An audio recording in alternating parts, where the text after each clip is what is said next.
Hello, I'm Justin Chang, film critic for the Los Angeles Times, and I'm here with my colleague, Times columnist, reporter, jack of all trades, Glenn Whipp.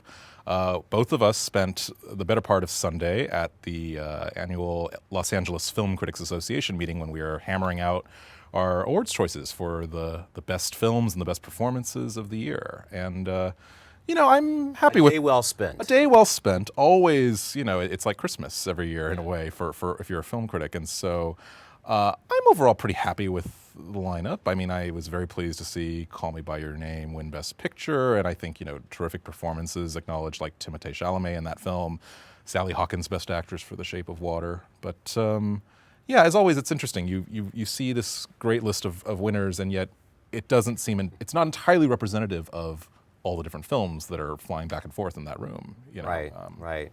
Yeah, my favorite movie was The Florida Project. Yeah. You and I have talked about this. We have. And it, along with Call Me By Your Name, were the two finalists for Best Picture. Yeah. And unlike you, Call Me By Your Name was not my number two movie. So Right. I had a very strong rooting interest in the Florida Project. Yes.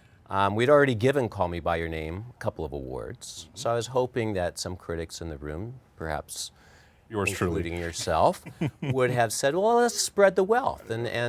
And so, but it was one of those things in the room where it comes down to two movies that people really like. Mm-hmm. And the vote was separated by one vote. It was 22 votes to 21 votes.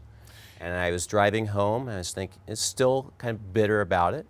And then I was thinking, well, and we've written a story about this that will be in print tomorrow. I was thinking, Justin, It's all my fault. you betrayed me. No. First off, without I will say only that it was so close. I mean, those were probably my two favorite films this year, and so I could have abstained from the voting, and I had and it's a sign that kind of closeness. It was one of many close votes yesterday, and I think it's a sign. It's a good sign of when there's so many films so many good films in the conversation. This is not another year where it's like La La Land and Moonlight and, to a lesser degree, Manchester by the Sea are the dominating favorites. I don't think there is one just yet. Right. And for all that, though, I wish that there had been maybe even a few more out there choices. I think we agree on this. It would have been, and I will never forget. You and I were, I think, among the very few who voted for the actual last best film of last year, which was Martin Scorsese's Silence. Right. But again, we were going out on, dying on that. The lonely cries in the room. Very, very lonely hill to die on. But what were some of, I mean, I guess I'll just say, I think I was the only one who voted for Vince Vaughn's brilliant performance in Brawl in Cell Block 99. That movie, which has not gotten any of the love it should. It's not considered a critics movie. It's not considered an awards movie. And I think we love it when movies that are not seen as awards movies get taken seriously, because there's a lot of great work that's done outside the bounds of prestige filmmaking. So what was kind of your choice that you were hoping for, or the vote that you felt the loneliest in casting yesterday? In our lead actress, I thought, and we had talked about this again, not that we collude before the Of course vote. not. No collusion.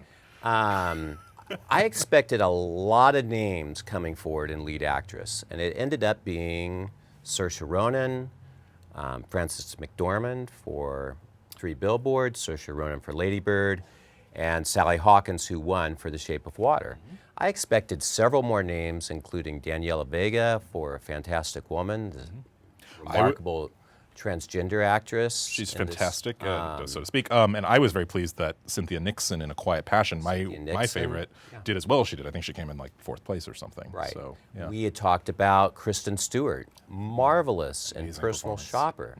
These would have been choices, I think, and I really feel like as a critics group we should be kind of pointing the way to unexpected choices, because Frances McDormand, Sally Hawkins, they're going to win other prizes. They're going to win a lot of other prizes. They might win the Oscar. At this point in the season, as we have done in the past with movies like Mad Max, Fury Road, it's a good opportunity to sort of point the way and sort of expand the idea of what an awards performance is. So I would have liked to have seen that a little bit more.